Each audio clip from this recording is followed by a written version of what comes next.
नमस्कार साथियों, मैं दीपक शुक्ला आप सभी का बहुत बहुत स्वागत करता हूं आपके अपने YouTube channel A to Z banking information पर। साथियों, आज के इस वीडियो में हम जानकारी देंगे कि 2025 में आप कौन से ट्रांजैक्शन कैश में कर सकते हैं, कौन से ट्रांजैक्शन आप कैश में नहीं कर सकते। जी हां दोस्तों, इनकम टैक्स डिपार्टमेंट ने कौन से ट्रांजैक्शन पर रिस्ट्रिक्शंस लगाया है, आज के इस वीडियो में हम आपको डिटेल से बताने वाले हैं। जी हाँ दोस्तों, 5-6 ऐसे ट्रांजैक्शन हैं जो आप लोगों को कैश में बिल्कुल भी नहीं करना है। इनकम टैक्स डिपार्टमेंट की गाइडलाइन जारी हो चुकी है, न्यू टैक्स बिल आ चुका है, आप सभी को पता है। तो ऐसे में इनकम टैक्स डिपार्टमेंट, अगर आप वो ट्रांजैक्शन करते हैं जिन ट्रांजैक्शन पर इनकम टैक्स डिपार्टमेंट ने रोक लगा रखी है और वो ट्रांजैक्शन आप करते पकड़े जाते हैं, तो उस दशा में इनकम टैक्स डिपार्टमेंट आपके ऊपर पेनाल्टी इंपोज कर सकता है। आपको इनकम टैक्स डिपार्टमेंट नोटिस दे सकता है, जो कि 100% से लेकर के 137% तक की पेनाल्टी आपके ऊपर इंपोज हो सकती है। तो आइए वीडियो में आगे बढ़ते हैं, आपको बताते हैं कि आप 2025 में कौन से ऐसे ट्रांजैक्शन हैं जो आपको कैश में नहीं करना है, जिनमें इनकम टैक्स डिपार्टमेंट ने रोक लगा रखी है। जैसे कि हम आपको बताने वाले हैं इस वीडियो के माध्यम से कि आप प्रॉपर्टी कोई भी सेल करते समय या प्रॉपर्टी को परचेज करते समय आप मैक्सिमम कितना कैश दे सकते हैं और कितना कैश आप रिसीव कर सकते हैं। अगर आप प्रॉपर्टी सेल कर रहे हैं तो कितना आप ले सकते हैं, वहीं अगर आप प्रॉपर्टी परचेज कर रहे हैं यानी खरीद रहे हैं तो कितना आप कैश दे सकते हैं। इसके लिए क्या न्यू गाइडलाइन आई है इनकम टैक्स डिपार्टमेंट की, वो आप सभी को पता होना बेहद ही आवश्यक है, क्योंकि इस केस में बहुत सारे लोग गलती करते हैं और अब ऐसे लोगों को बहुत ज्यादा बड़े स्तर पर लोगों को नोटिस आना शुरू हो चुका है। जी हाँ दोस्तों, बहुत सारे लोग आज के समय में प्रॉपर्टी को सेल कर रहे हैं, प्रॉपर्टी को बाय कर रहे हैं। तो ऐसे में इनकम टैक्स डिपार्टमेंट उन लोगों को नोटिस दे रहा है जिन लोगों को जानकारी नहीं है, वो ज्यादा कैश ले रहे हैं और वो अपनी रजिस्ट्री में भी शो कर दे रहे हैं। तो उस दशा में उन लोगों को इनकम टैक्स डिपार्टमेंट का नोटिस मिलने लगा है। तो आइए इस पर भी हम जानेंगे कि आखिर आप कितना ले सकते हैं और कितना दे सकते हैं। दूसरी चीज है कि आप घर पर कितना कैश और कितना गोल्ड रख सकते हैं। इनकम टैक्स डिपार्टमेंट यानी सीबीडीटी की तरफ से क्या न्यू गाइडलाइन जारी की गई है, आप घर पर कितना कैश रख सकते हैं और कितना गोल्ड रख सकते हैं, ताकि अगर किसी भी एजेंसी का आपके घर में छापा पड़े तो फिर उसमें आपको दिक्कत ना हो, आपको इनकम टैक्स डिपार्टमेंट नोटिस ना दे, आपके ऊपर पेनल्टी इंपोज ना हो। और इसके साथ ही साथ जानेंगे कि आप सेविंग अकाउंट यानी बचत खाते में कितना एक वित्त वर्ष में पैसा जमा कर सकते हैं, कितना आप विड्रॉल कर सकते हैं। इसके लिए क्या न्यू लिमिट बनाई गई है इनकम टैक्स डिपार्टमेंट की तरफ से, ताकि आपको नोटिस ना मिले। और इसके साथ ही साथ बहुत सारे लोग होते हैं जो अपने दोस्तों रिश्तेदारों को पैसा उधार के रूप में, लोन के रूप में दे देते हैं। तो उसमें आप कितना कैश दे सकते हैं और उस उतने से ज्यादा अगर आपको देना है तो किस माध्यम से आपको देना है। वहीं अगर आपने पैसा पहले दिया था और अब आपको रिफंड लेना है तो किस माध्यम से आप ले सकते हैं, कितना आप कैश ले सकते हैं, कितना आप ऑनलाइन मोड के माध्यम से ले सकते हैं। अगर आप उसकी भी लिमिट को क्रॉस करते हैं तो भी आपको इनकम टैक्स डिपार्टमेंट का नोटिस मिल जाएगा। और इसके साथ ही और भी कई सारे ट्रांजेक्शन हैं जो आप लोगों को कैश में नहीं करना है। इनकम टैक्स डिपार्टमेंट ने स्ट्रिक्टली कहा है कि इन ट्रांजेक्शन को आपको कैश में नहीं करना। अगर आप इन ट्रांजेक्शन को कैश में करते हैं या फिर घर पर आपके इससे अधिक कैश या गोल्ड मिलता है तो उस दशा में आपको इनकम टैक्स डिपार्टमेंट का नोटिस मिलेगा और फिर आपके ऊपर 137% तक की पेनाल्टी इंपोज की जा सकती है, जो कि बहुत ही हैवी होती है। आइए वीडियो में आगे बढ़ते हैं, आपको पूरी जानकारी देते हैं, लेकिन उससे पहले आप सभी लोगों से मेरी एक छोटी सी रिक्वेस्ट है, वीडियो पसंद आ जाए तो एक लाइक कर देना। चैनल पर नए हैं, पहली बार आए हैं, इसी तरह के वीडियो आगे भी देखना चाहते हैं तो हमारे इस channel A to Z banking information को सब्सक्राइब करके साथ में बेल आइकन को जरूर प्रेस कर लीजिएगा, ताकि जैसे हम इस तरह का कोई भी दूसरा वीडियो अपलोड करें तो उसका नोटिफिकेशन आपको सबसे पहले मिले। चलिए शुरू कर लेते हैं। दोस्तों, हम सबसे पहले बात कर लेते हैं कि आप जब भी कोई प्रॉपर्टी को सेल कर रहे हैं या प्रॉपर्टी को आप परचेज कर रहे हैं, उस दशा में आप कितना कैश ले सकते हैं या फिर कितना कैश दे सकते हैं। बहुत सारे लोग टोकन मनी के रूप में, यानी जो बयाना होता है कि हमारी आपकी बात फाइनल हो गई, हम आपको इतना कैश दे देते हैं, बाकी का पैसा हम आपको ऑनलाइन मोड के माध्यम से, आरटीजीएस, नेफ्ट, चेक के माध्यम से देंगे, लेकिन इतना पैसा हम आपको कैश में दिए दे रहे हैं। तो आखिर यहाँ पर आप कितना पैसा कैश में दे सकते हैं। तो यहाँ पर दोस्तों इनकम टैक्स डिपार्टमेंट ने साफ कहा है कि अधिकतम आप 20,000 रुपए तक ही कैश में दे सकते हैं, या 20,000 तक आप कैश स्वीकार कर सकते हैं पार्टी से जो आपकी जमीन को या प्रॉपर्टी को परचेज कर रहा है। प्रॉपर्टी की कीमत 1 करोड़ हो, 50 लाख हो, 25 लाख हो, 10 लाख हो, 2 लाख हो, 1 लाख हो, इससे मतलब नहीं है। वहां पर आप मैक्सिमम 20,000 कैश दे भी सकते हैं और 20,000 कैश आप रिसीव भी कर सकते हैं। इस बाकी का पैसा जो भी है आप ऑनलाइन मोड के माध्यम से लीजिए या दीजिए, नेफ्ट, आरटीजीएस, चेक, यूपीआई, इन सभी माध्यमों का आप लोग उपयोग कीजिए। सरकार का कहना है, इनकम टैक्स डिपार्टमेंट का कहना है कि जितना कम से कम कैश का यूज करेंगे उतना आपके लिए बेहतर होगा। ज्यादा से ज्यादा आप लोग बैंकिंग के जो चैनल है ऑनलाइन मोड के माध्यम से आप ट्रांजेक्शन करिए, कोई इशू नहीं है। लेकिन अगर आप कैश में ज्यादा ट्रांजेक्शन करेंगे तो फिर हम आपको नोटिस भी देंगे और आपके ऊपर पेनल्टी भी इंपोज करेंगे अगर आप एक्सप्लेन नहीं कर पाते हैं। तो यहाँ पर आपको 20,000 से ज्यादा ना ही कैश लेना है, ना ही आपको कैश देना है। अगर आप ऐसा करते पकड़े जाते हैं तो फिर आपके ऊपर 100% तक की पेनल्टी इस केस में लग सकती है। और बहुत सारे लोगों को इस बार नोटिस आने लगा है इस वाले केस में, क्योंकि बहुत सारे लोग प्रॉपर्टी को सेल करते समय या परचेज करते समय ज्यादा कैश ले लेते हैं, तो उस दशा में उन्हें नोटिस आ रहा है और उनके ऊपर पेनल्टी इंपोज हो रही है। अब आइए हम दूसरे ट्रांजेक्शन की तरफ बढ़ते हैं कि दूसरा कौन सा ट्रांजेक्शन है जो आपको कैश में नहीं करना है। दूसरे ट्रांजेक्शन की बात करें अगर हम, कि अगर आप किसी अपने दोस्त या रिश्तेदार को उधार के रूप में पैसा दे रहे हैं, या फिर आप उसको पहले दे चुके थे अब उससे आप पैसा रिसीव कर रहे हैं, तो उस केस में क्या हो सकता है। तो वहां पर भी दोस्तों लिमिट बनाई गई है। अगर आप किसी अपने दोस्त को पैसा दे रहे हैं या उससे प्राप्त कर रहे हैं, यानी दोनों सिनेरियो में एक ही लिमिट है आप लोगों के लिए, चाहे आप दे रहे हो या फिर आपने दिया था आप उसे वापस ले रहे हैं, दोनों ही सिनेरियो में एक ही चीज है कि लिमिट है जो वो है 20,000 रुपए। अगर आप किसी दोस्त को पैसा दे रहे हैं या फिर ले रहे हैं उधार के रूप में, तो मैक्सिमम आप 20,000 तक ही दे सकते हैं कैश। इससे ज्यादा अगर आपको देना या लेना है तो आप बैंकिंग के जो ऑनलाइन मोड है उनके माध्यम का उपयोग करिए, चाहे वो नेफ्ट हो, आरटीजीएस हो, यूपीआई हो, चेक हो, इनके माध्यम से आप करिए, कोई इशू नहीं। 2 लाख दीजिए, 5 लाख दीजिए, 10 लाख दीजिए, कोई इशू नहीं है। लेकिन अगर आप कैश देते हैं 20,000 से ज्यादा तो आपको नोटिस मिल सकता है। वही रिश्तेदार की अगर हम बात करें, आपका कोई रिश्तेदार है जिसे आपको देना है या उससे आपको लेना है, तो उसके लिए लिमिट रखी गई है 50,000 रुपए। 50,000 रुपए से ज्यादा अगर आपको लेना या देना है तो आप ऑनलाइन मोड का सहारा लीजिए। आप कैश के माध्यम से मैक्सिमम 50,000 ही दे सकते हैं।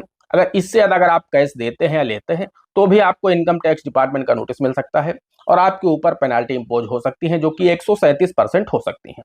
अब हम बात कर लेते हैं कि आप अपने सेविंग अकाउंट यानी बचत खाते में कितना पैसा विड्रॉल कर सकते हैं एक वित्त वर्ष में, और कितना पैसा आप डिपॉजिट कर सकते हैं एक वित्त वर्ष में अपने बचत खाते यानी सेविंग अकाउंट में, जो आज के समय में लगभग सभी के पास एक सेविंग अकाउंट है।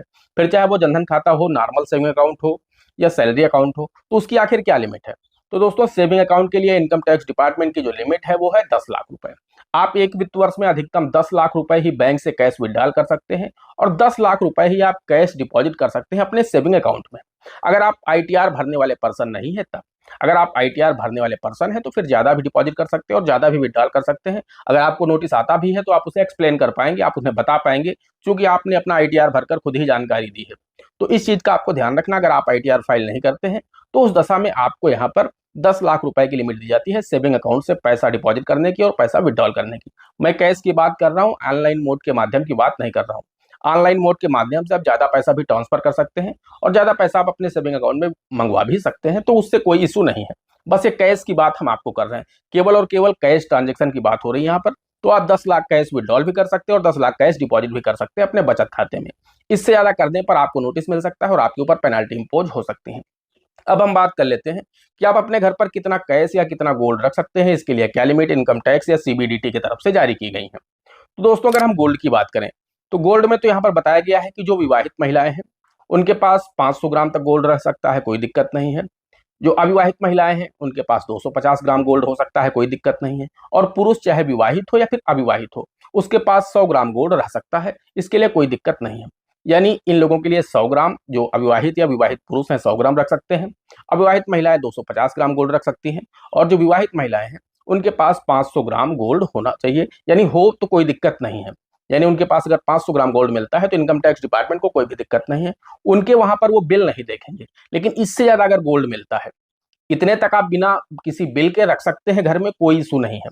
लेकिन अगर इससे ज्यादा मान लीजिए कोई विवाहित महिला है उसके पास 700 ग्राम गोल्ड निकलता है, तो उस दशा में क्या है कि उससे पूछा जाएगा कि 200 ग्राम जो गोल्ड है इसके आप पक्के बिल अगर हमें देते हैं तो आप बच जाएंगे। अगर आपके पास पक्के बिल नहीं है तो फिर आपके ऊपर पेनाल्टी इंपोज होगी। तो इस चीज का आपको ध्यान रखना, अगर आपके पास 500 ग्राम से ज्यादा है और आप विवाहित महिला है तो उसके बिल, पक्के बिल आपके पास होनी चाहिए, यानी आपने उसका जीएसटी या जो भी टैक्स बनता है आपने पे किया है तो कोई इशू नहीं है। लेकिन अगर आपके पास पक्के बिल नहीं है तो फिर आपके ऊपर पेनाल्टी इंपोज होगी। अब हम बात कर लेते हैं कैश की। तो इनकम टैक्स डिपार्टमेंट या आरबीआई या भारत सरकार की तरफ से ऐसी कोई लिमिट नहीं बनाई गई है कि कोई भी व्यक्ति अपने घर में कितना कैश रख सकता है।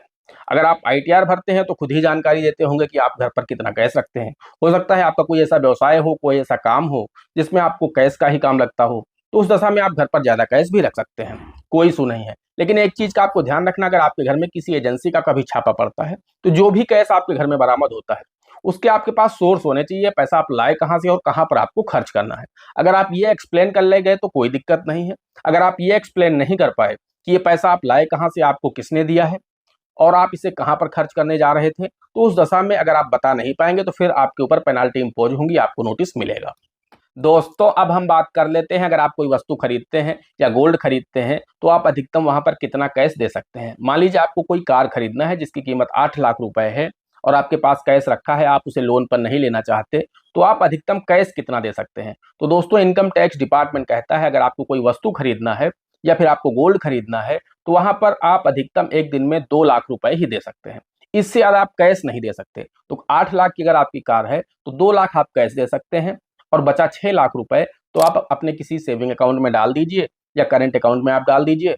उससे आप आरटीजीएस कर दीजिए उस कंपनी को, उस एजेंसी को जहां से आप कार ले रहे हैं, तो कोई इशू नहीं है। लेकिन अगर आप 2 लाख रुपए से ज्यादा कैश देते हैं, मान लीजिए आप 3 लाख रुपए कैश दे देते हैं, बाकी 5 लाख आप यूपीआई करते हैं, नेफ्ट आरटीजीएस करते हैं, चेक देते हैं, उस दशा में आपको इनकम टैक्स डिपार्टमेंट का नोटिस मिल सकता है और आपके ऊपर 100% की पेनाल्टी इंपोज हो सकती है। तो इस चीज का आपको ध्यान रखना। मान लीजिए आप कोई गोल्ड खरीदने गए तो गोल्ड आपने 5 लाख का खरीदा तो वहां पर आप अधिकतम 2 लाख कैश दे सकते हैं।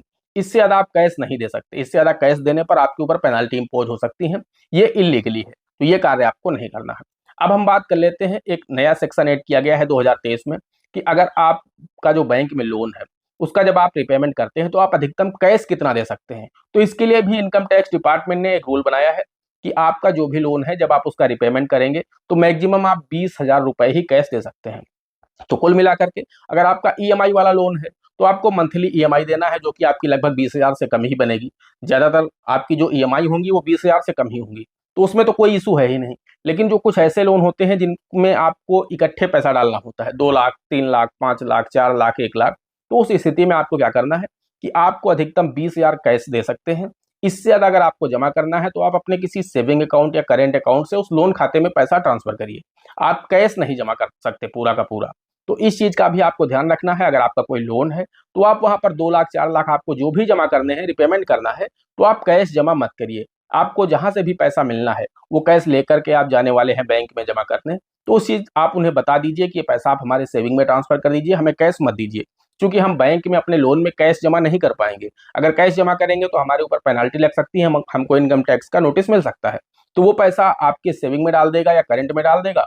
उस पैसे को उठा करके आप अपने लोन अकाउंट में ट्रांसफर कर दीजिए, उससे कोई दिक्कत नहीं है। यानी आप मैक्सिमम 20,000 रुपए ही कैश जमा कर सकते हैं अपने लोन खाते में। इससे ज्यादा आपको कैश नहीं जमा करना है। इससे ज्यादा अगर आपको एक साथ जमा करना है तो आप ट्रांसफर करिए, यूपीआई कर दीजिए, नेफ्ट आरटीजीएस कर दीजिए, बैंक जाकर के ट्रांसफर कर दीजिए, चेक दे दीजिए और किसी भी माध्यम से आप जमा करिए, लेकिन कैश जमा मत करिए। दोस्तों आशा करते हैं बात आप लोगों की समझ में आ गई होगी कि 2025 में आपको कौन कौन से ट्रांजेक्शन कैश में कर सकते हैं, कौन से नहीं कर सकते, कौन से ट्रांजेक्शन लीगल हैं, कौन से ट्रांजेक्शन इलीगल हैं, जिनको करने पर आपको इनकम टैक्स डिपार्टमेंट का नोटिस मिल सकता है। दोस्तों आज के वीडियो में इतना ही। मिलते हैं अगले वीडियो में किसी अगले इंटरेस्टिंग टॉपिक के साथ। तब तक के लिए जय हिंद, जय भारत।